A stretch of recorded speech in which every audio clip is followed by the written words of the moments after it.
আপোনালোকে সকলোৱে দিছে এইটো যে চিকা নে এন্দুৰ যে আছে চিকা শৰ্মা নে কি তাইক আজি কিছুমান প্ৰত্যুত্তৰ দিবলৈ বিচাৰিছো তাইক সন্মান নকৰো আজি তাইক সন্মান কৰা তাই সেইটো পাত্ৰ নাই তাইক সন্মান কৰা সেইখিনি তাই যোগ্যতা নাই তাই কেপচনটো যে মই দিছো এই শিখা শৰ্মাৰ উপাধিটো আসলে শৰ্মা উপাধিটো হি লিখাৰ যোগ্যতা নাই ঠিক আছে লিখাৰ যোগ্যতা নাই আৰু সেইকাৰণে এই লাইভটো সকলোৱে আগুৱাই দিব লাগে তাইক আজি প্ৰত্যুত্তৰ দিব লাগিব নমস্কাৰ আপোনালোকক স্বাগতম জনাইছো নতুন এটা ভিডিঅ'লৈ শিখা শৰ্মা সকলোৱে অৱগত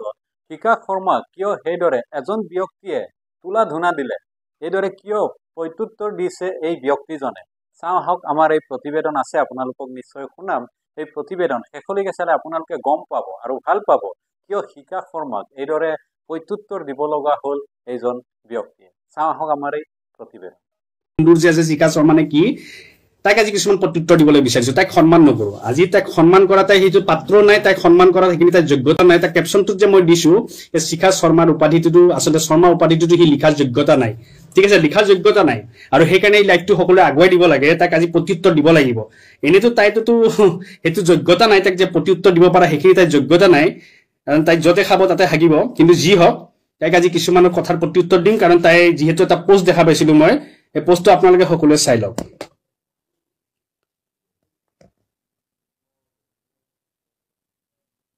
আপোনালোকে সকলোৱে দেখিছে তাই এইটো পোষ্ট দিছিল দেই আৰবিত প্ৰাৰ্থনা কৰা মানুহে মানুহ অসমীয়া নহয় অসমীয়া হ'বলৈ হলে আম্মা আব্বাৰ ঠাইত মা দেউতা শব্দ কক তাৰ পিছতে সাহিত্য সভাত অংশ ল'ব পাৰিব এইটো হৈ গ'ল তাইৰ মন্তব্য এইটো হৈ গ'ল তাইৰ মন্তব্য প্ৰথম কথাটো হৈছে সাহিত্য সভাত আমাৰ নাম আহে নাহে সাহিত্য সভাই ইয়া নকৰে যে আমি অসমীয়া হয়নে নহয় আমি হাৰে মুহে অসমীয়া আমি অসমীয়া আমাৰ কাৰো চাৰ্টিফিকেট নালাগে বুজি পাইছে ন তই এন্দুৰ নে কি তোৰ নাম নাছিল নহয় তই এন্দুৰ তোক এন্দুৰ বুলিয়ে মাতো বাৰু যি হ'ল তাৰপিছত তই কৈছ কি আৰবী প্ৰাৰ্থনা যে শব্দটো কৈছ তোৰ লাজ নালাগে সেইকাৰণে যে তোক কৈছো যে মই তই শিখা শৰ্মাৰ জেগাত তই শিখা শৰ্মাৰ জেগাত তই শৰ্মা উপাধি লিখা তোৰ যোগ্যতা নাই তোৰ নিজক আচলতে বামুণ কোৱা তোৰ যোগ্যতা নাই বুজি পাইছনে তই বামুণ হোৱাৰ যোগ্যতা নাই তোৰ গাত কিয় কৈছো তই যে আৰবী প্ৰাৰ্থনা শব্দটো লিখিছ তই ইমান নীলাজ আছিলি তোৰ মনত পৰিছে নে নাই নাজানো তোৰ মনত আছে তই নীলাজ তই সেইগৰাকী নীলাজ নাৰী যিগৰাকী নীলাজ নাৰীয়ে তই নিজৰ স্বাৰ্থৰ কাৰণে তই আজান দিছিলি তেতিয়া তোৰ কি মনত পৰা নাছিলে আজানটো কি অসমীয়াত আছিলে নেকি আজানটোতো অসমীয়াত নাছিলে আজানটোতো আৰবীতে আছিলে তেতিয়া তোৰ ধৰ্ম যোৱা নাছিলে শিখানে ফিখানে কি নাম তোৰ তেতিয়া তোৰ ধৰ্ম যোৱা নাছিলে তেতিয়াতো তোৰ ধৰ্ম একদম পুৰা আছিলে কাৰণ তোৰ স্বাৰ্থ আছিলে তই সেইগৰাকী নাৰী তই নিজৰ স্বাৰ্থৰ কাৰণে তই চব কাম কৰিব পাৰিবি বুজি পাইছ তেতিয়া তই আৰবী প্ৰাৰ্থনা শব্দৰে তই আজান দি ফুৰিছিলি আমাৰ মুছলমান মানে ঠাইবিলাকত যাই কাৰণ তোক কি লাগিছিলে জানা তই ভোট খেলিব লাগে না তই MLA হ'বলৈ তই তোৰ যোগ্যতা নাই তোৰ যোগ্যতা এটা মেম্বাৰ হোৱাৰ যোগ্যতা নাই আৰু তোক মই মনত পেলাই দিওঁ তই সেইগৰাকী নাৰী আছিলি নহয় যিগৰাকী নাৰীয়ে ৰোজা ৰাখি ফুৰিছিলি হয়নে তোৰ চাগে পাহৰিছ চাগে তই সেইগৰাকী নাৰী আছিলি তোৰ হাজবেণ্ড নে কি তোৰ হাজবেণ্ডে এয়া কৰিছিলে কি কৰিছিলে নামাজ পঢ়িছিলে আমি দেখিছিলো নহয় আমি সেই ভিডিঅ'বিলাক দেখিছিলো নহয় নামাজ পঢ়া কিবা পঢ়া আৰু তই সেইগৰাকী নাৰী আছিলি যিগৰাকী নাৰীয়ে নিজৰ স্বাৰ্থৰ কাৰণে নিজৰ কিছু একাংশ সনাতনী ভাইয়েকক গালি পাৰিছিলি তই সেইগৰাকী নাৰী আছিলি যিগৰাকীয়ে গেৰুৱা কাপোৰযোৰক লৈ কিনে তই অপমানজনক কথা কৈছিলি তই সেইগৰাকী নাৰী আছিলি যিগৰাকী নাৰীয়ে নিজৰ স্বাৰ্থৰ কাৰণে তই আজি হেমন্ত বিশ্ব শৰ্মাক গালি পাৰিছিলি তই নিজৰ স্বাৰ্থৰ কাৰণে নিজৰ অসমীয়া ভাইয়েকক গালি পাৰিছিলি তই সেইগৰাকী নাৰী আছিলি বুজি পাইছ না তোৰ যোগ্যতা তোৰ কি আছে তই সেইকাৰণে আৰবীৰ ভাষাৰ লৈ কথা নকবি বুজি পালি ন তই আৰবী ভাষাৰ লৈ কথা কোৱা তোৰ যোগ্যতা নাই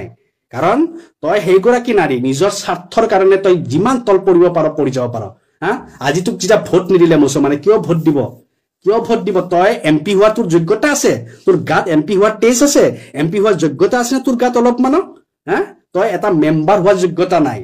তোক সেইকাৰণে আমাৰ মুছলমান সমাজে তোক বুজাই দিছে তোৰ আচল যোনটো এয়া বুলি কয় নহয় তোৰ অকাত কিখিনি আছে তোক সেইখিনি বুজাই দিয়া গৈছে যোনজনী মাইকী আচলতে নিজৰ ধৰ্মৰ নিজৰ জাতিৰ হ'ব পৰা নাই সি বেলেগৰ কি হ'ব তই নিজৰ স্বাৰ্থৰ কাৰণে যেতিয়া তই গালি পাৰিছিলি আজি তোৰ লাজ লগা নাই তই কিন্তু যাই কিনে সেইখিনি মানুহৰে ভৰিত পৰিছ কিয় লাজ লগা নাই তোৰ নীলাজ তোৰ কি লাজ লাগিব তোৰ কি লাজ লাগিব আজি তোৰ লাজ লগা নাই তোৰ যদি প্ৰকৃত এগৰাকী তই যদি লাজ থকা নাৰী হলি হয় নহয় তই আজি চিন্তা কৰিলি হয় কি এটা সময়ত মই সেইখিনি মানুহকে গালি পাৰি থৈছিলো সেইখিনি মানুহকে অপমান কৰিছিলো সেই জাতিটোকে মই লৈ কিনে কথা কৈছিলো সেই ধৰ্মটোৰ একাংশ মানুহকে কথা কৈছিলো আজি সিহঁতৰ ভৰিত মই শৰণাৰ্থী হ'ব লগা হৈছে সিহঁতৰ ভৰিত পৰিব লগা হৈছে কাৰণ কিয় জানানে তোৰ চৰিত্ৰ কি চৰিত্ৰ জানানে তই নিজৰ স্বাৰ্থৰ কাৰণে তই যেতিয়া তল পৰি যাব পাৰিছ সেই চৰিত্ৰ কিন্তু প্ৰতিজন মানুহে দেখা পাইছে তই আজান দিছিলি তই কি ভাবিছিলি মুছলমান সমাজত যাই কেনে আজান দিলে মুছলমান সমাজে বাবা দিব আমাৰ গাত ইমানো ধৰ্মৰ গোৰামী নাই যে তোৰ দৰে এটা এই এন্দুৰ নে কি কোনোবা এটা আহি কেনে আজান দি দিব আৰু আমি তাক একদম মানে আকোৱালি ল'ম আমি চাওঁ কে সেই মানুহটোই সমাজৰ কাৰণে কি কৰিব পাৰিব আৰু হেতু উদাহৰণ তোৰ পৰাই পাইছিলো যে তই সমাজৰ কাৰণে একো কৰিব নোৱাৰ তই এইগৰাকী মহিলা যোনগৰাকী নিজৰ স্বাৰ্থৰ কাৰণে অকল নিজৰ স্বাৰ্থৰ কাৰণে কাৰণ তই যদি নিজৰ স্বাৰ্থ নাথাকিল হয় তই নিজৰ মানুহক গালি নাপাৰিলি হয় তই যদি নিজৰ স্বাৰ্থ নাথাকিলে হয় তই যদি নিজৰ জাতি নিজৰ ধৰ্মৰ একাংশ মানুহ গালি নাপাৰিলি হয় তোৰ বহুত বস্তু আছে তোৰ মোৰ তাতে আমি সবে দেখিছো তো অসমৰ প্ৰতিজন ৰাইজে দেখিছে আজি তোক যেতিয়া আমি ভোট নিদিলো কাৰণে যে আমাৰ ইছলামৰ মানুহৰ বা ইছলাম ধৰ্মীৰ পিছত লাগিছ মুছলমানৰ মানুহৰ পিছত লাগিছ যোগ্যতা বনা যোগ্যতা সবতকে আগত এই শৰ্মা উপাধি লিখাটো যোগ্যতা বনা যোনটো তোৰ গাত নাই তই সেই যোগ্যতাটো বনাই ল তাৰ পিছত তই আহিবি আৰু আমাক অসমীয়া পৰিচয় তোৰ দৰে এটা স্বাৰ্থপৰ তোৰ দৰে এটা এই মিনিংলেছ কোনো ভ্যালু নাথাকা তাৰ আমাক একো পৰিচয় নালাগে তোক প্ৰত্যুত্তৰ নিদিলো হয় তই মোৰ পৰা প্ৰত্যুত্তৰ পোৱাটো তোৰ যোগ্যতা নাই কিন্তু তোক প্ৰত্যুত্তৰ এটো কাৰণে দিছো তই যেতিয়া আৰবী প্ৰাৰ্থনাৰ শব্দটো লিখিছ সেইকাৰণে তোক মনত পেলুৱাই দিছো যে তই এগৰাকী মহিলা আছিলি যিগৰাকী মহিলা আচলতে শিখা শৰ্মা এগৰাকী বামুণী আছিলি নে তই বামুণ হয়নে তই বামুণ থাকাৰ পিছতো তই কিন্তু আজান দিছিলি তই আৰবীৰ প্ৰাৰ্থনা সেই আৰবী শব্দৰে তই আজান দিছিলি হয়নে আৰু সেইখিনি দিয়াৰ পিছত যদি বামুণ হ'ব পাৰা তেতিয়া তোৰ কি উপাধি এয়া হোৱা নাছিলে তোৰ ধৰ্ম যোৱা নাছিলে তেতিয়া তোৰ জাতপাত যোৱা নাছিলে তেতিয়া তোৰ মনত পৰা নাছিলে আৰু এতিয়া তই ক'ব পাৰিছ আমাৰ যদি আৰবী প্ৰাৰ্থনাৰে কৰো আমি যদি আম্মা আব্বা কওঁ তেতিয়াহ'লে আমি অসমীয়া নহয় তেতিয়াহ'লে তইতো সবতকে আগত অসমীয়া নহয় তই অসমীয়াও নহয় তই সনাতনীয় নহয় তই একো নহয়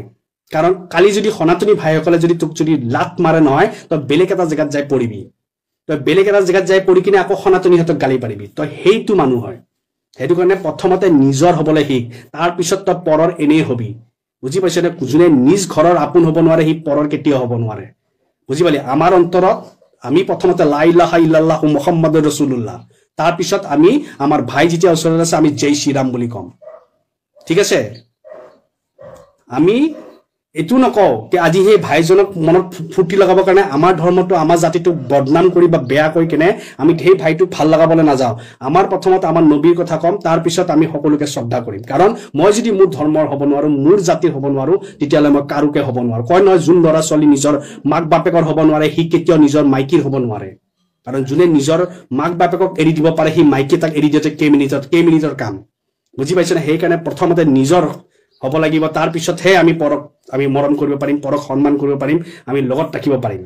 বুজি পালি ধৰ্মৰ মিনিং অৰ্থ হৈ গ'ল কি জানানে নাই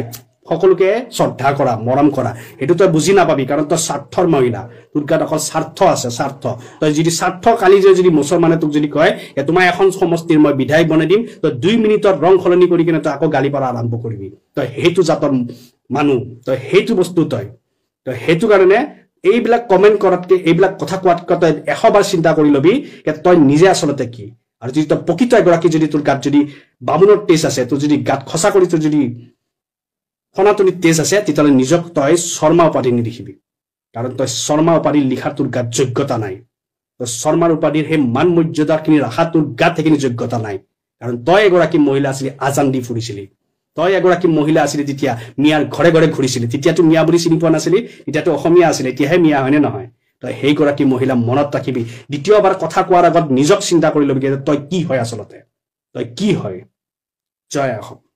আজিৰ খবৰ ইমানেই ভিডিঅ'টো ভাল লাগিলে লাইক কৰক শ্বেয়াৰ কৰক আৰু চেনেলটো ছাবস্ক্ৰাইব কৰিবলৈ নাপাহৰিব ধন্যবাদ